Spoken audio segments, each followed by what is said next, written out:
జై శ్రీరామ్. ఈరోజు పద్మిని ఏకాదశి. మరి ఈ పద్మిని ఏకాదశికి ఉన్నటువంటి ప్రత్యేకత ఏమిటి?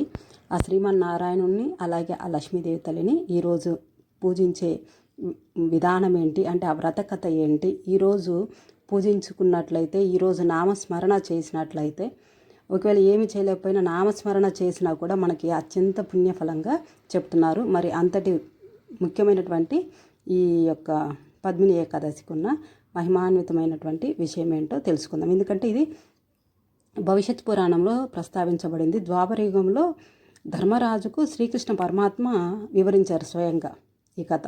అది మనం ఇక్కడ తెలుసుకుందాం.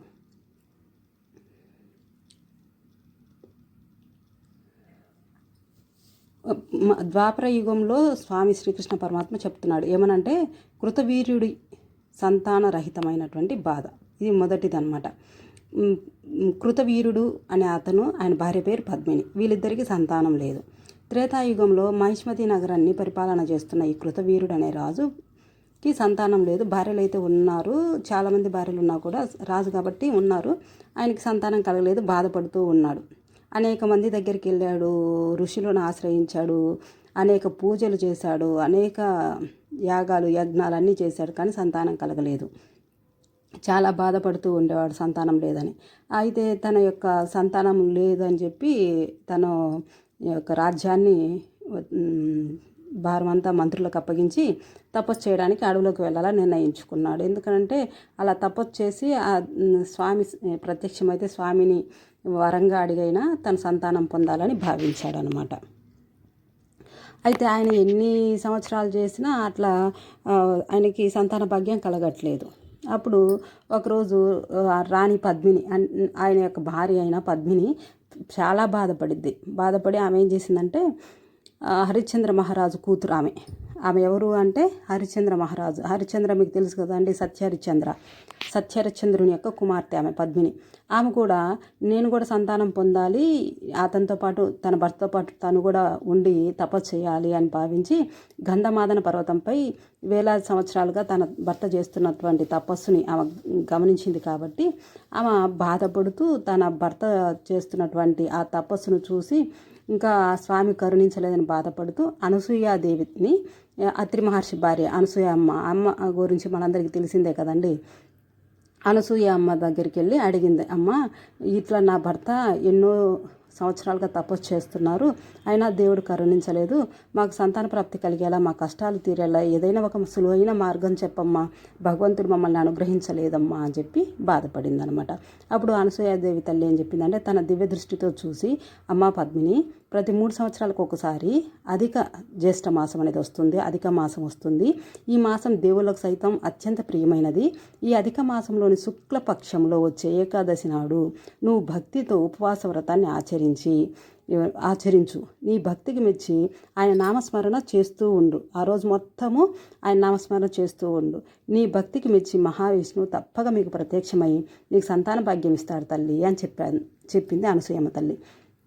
అయితే ఆమె ఆ యొక్క వ్రతం ఆచరించమని చెప్పింది కదా, ఆ వ్రతము ఏ విధంగా ఆచరించాలి ఆ విషయాలన్నీ చెప్పింది. అనసూయాదేవి చెప్పిన విధంగానే అధిక మాసం రాగానే రాణి పద్మినీదేవి అత్యంత నిష్ఠతో ఉపవాసం ఉంటూ రాత్రి వేళల్లో జాగరణ చేస్తూ శ్రీ మహావిష్ణువుని ఆరాధించింది, శ్రీ మహాలక్ష్మీదేవిని ఆరాధించింది. రాణి చేస్తున్న కఠినమైన వ్రతాన్ని చూసి రాజు కృతవీరుడు కూడా ఆమెతో కలిసి ఈ వ్రతాన్ని కలిసి ఆచరించారు.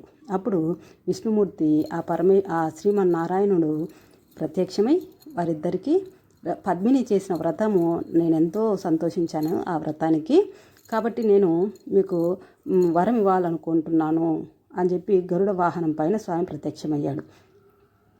పద్మిని చేసిన ఈ ఏకాదశి వ్రతము వలన ఆమె అంత గొప్పగా అంత నిష్టగా చేసింది కాబట్టి ఆమె పేరు మీద ఇలా వచ్చింది. అప్పుడు స్వామి, నాకు ముల్లోకాలలో ఎవరి చేతిలోనూ ఓడిపోని పరాక్రమవంతుడైన కేవలం నీ అంతటి శక్తి కలిగిన కుమారుడు కావాలి, అలాగే నీ అంతటి శక్తి కలిగిన వ్యక్తి చేతిలోనే అతనికి మరణం కూడా ఉండాలి అని చెప్పి కోరుకున్నాడు అనమాట. అలా కోరుకోగానే శ్రీమన్నారాయణుడు తథాస్తు అని చెప్పి వెళ్ళిపోయాడు. అలా పుట్టినటువంటి వాడు అంటే ఆ దేవదేవుడైనటువంటి ఆ శ్రీమన్నారాయణుడు అంతటి వ్యక్తి కావాలని కోరుకున్నాడు కాబట్టి వాళ్ళకి కార్తవీర్యార్జునుడు జన్మించాడు. వాళ్ళకి ఒక పుణ్యఫలం రోజున ఒక దివ్యమైన బాలుడు జన్మించడం జరిగింది. ఆయనే కార్తవీర్యార్జునుడు. ఆయనకి 1000 చేతులు ఉంటాయి. అజేయమైన శక్తితో ఎదిగాడు. ఇతనే రావణాసురుని కూడా ఓడించాడండి. మనము విన్నాం ఒకసారి.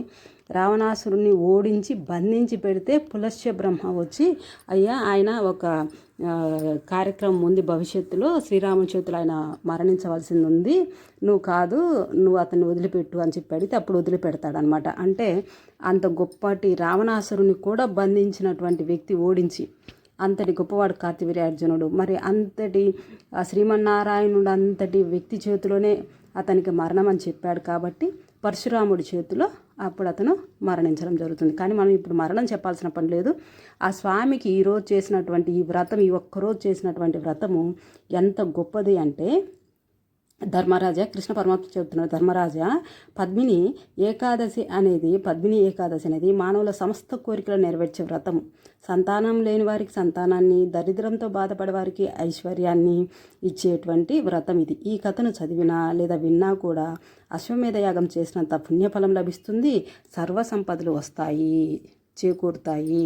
ఆ శ్రీ మహాలక్ష్మిని, శ్రీమన్నారాయణుని ఈరోజు భక్తిగా, శ్రద్ధగా, నిష్టగా ఎవరైతే పూజ చేస్తారో, అలాగే నియమ నిష్టలతో నామస్మరణ చేసుకుంటూ ఉంటారో వాళ్ళ కోరిన కోరికలు తీరుతాయి అని శ్రీకృష్ణ పరమాత్మ ధర్మరాజుకి తెలియజేశాడు. ఆమె పద్మిని వ్రతం ఆచరించింది కాబట్టి దీనిని పద్మిని ఏకాదశి అని అంటారనమాట. థ్యాంక్ యూ అండి. జై శ్రీరామ్. సర్వం శ్రీకృష్ణ అర్పణమస్తు. మీరు కూడా ఏమి చేయలేకపోయినా మనము మనసులో నామస్మరణ చేసినా చాలా సంతోషం అండి. ఆ నామస్మరణ చేసుకుంటూ స్వామిని ఈరోజు అంటే ప్రతిరోజు మనం చేస్తాం పూజలు, ఈరోజు ఇంకా కొద్దిగా ఎక్కువగా స్వామి నామస్మరణ అనేది జపించుకుంటూ ఉందాం, స్మరణ చేసుకుంటూ ఉందాం. Thank you.